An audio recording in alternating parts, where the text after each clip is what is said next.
Hey everybody, Rain here this Monday morning with a special video storytelling tip for a special time. For the past few weeks, we've had work going on. Most of my team works remotely. I work from home a lot of days if I'm not in my office. It was pretty much business as usual for us. We continued on with all of our processes and systems and routines.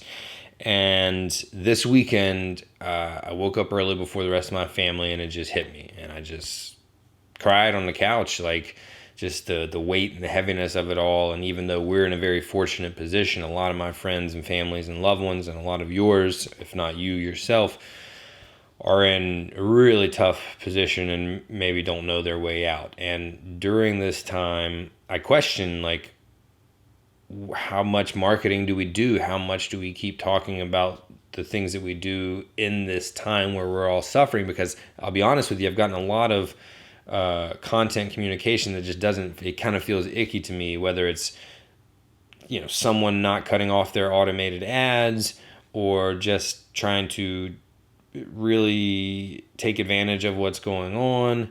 Most of us are feeling the love, but some of the material out there is a little tone deaf. And so I was questioning myself, like, hey, what do we do? Do we just like go dark? Do we keep communicating as usual? But then I realized storytelling is the most powerful tool for connection, and connecting is what we need more than anything right now.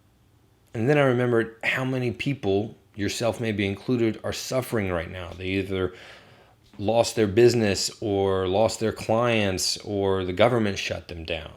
And what I teach through storytelling is how to deepen our impact and build lasting relationships with our customers, clients, and communities. And that is so desperately needed right now. So I pivoted from what I initially thought, and I realized that, hey, what we do is an important job. Like, this needs to be done. So I'm going to stay a professional. I'm going to do my job, and I'm going to serve the people who I came to serve. So I want to talk today about how we can use storytelling in this time to find our way through this darkness. One, how we can use storytelling to connect. Storytelling is the ultimate tool for empathy and relating to one another, okay? When you tell a good story and people can identify with the character and relate to the character and what's happening to them, that increases our levels of oxytocin, that increases our bonds, and then we are connected as a community. When you tell someone a story, right, and you tell them what you've been through, and they can associate that with a part of their lives, now we are connected, and you're connected through stories on a head level and a heart level. That's huge. Two, how we can use storytelling to find our way through the darkness. See, storytelling can give us a roadmap when we have shared struggles with someone else, even if they're not exactly the same, but we can see similarities.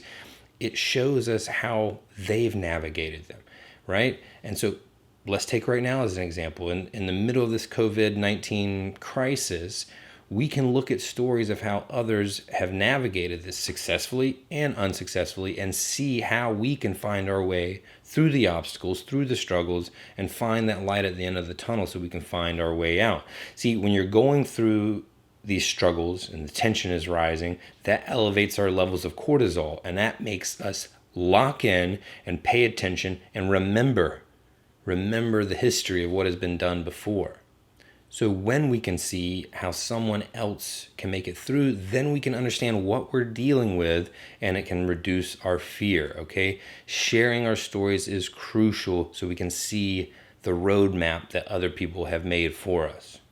And three, the last one, how we can use storytelling for hope. All great stories end in hope and leave you with that lasting feeling of hope, the good guy winning, right? These are all the best stories that we love. And when the good guy wins, when we've been through all these struggles and all these obstacles and we come out on top, that's when our levels of dopamine rise. We feel good about it, and we want to stay in that feeling. We want to feel happy and positive and hopeful and keep it up. And when that happens, when you have a great story that gives you hope, it inspires action. It inspires people to take action. If they feel hopeless, they don't feel like they can help. When they feel like there is hope, that's when they jump on board and take action. And that's what we need right now. And then the great thing about it is it's a snowball effect. When people take action, more people take action together, it creates more hope. And that's how we work our way through it. That's how we do it. So, everybody, now more than ever, we need storytelling to connect with our people, show them how to find their way out, right? And leave them with hope. We need to share the stories of ourselves, our families, our loved ones, our peers, our communities, everybody. I hope you and your family are doing well. This is not an easy time for any of us. But let's think creatively about how we can stay connected even in this time when we're apart. And my personal belief is, stories is one of the best ways we can do that. Peace and love, everybody.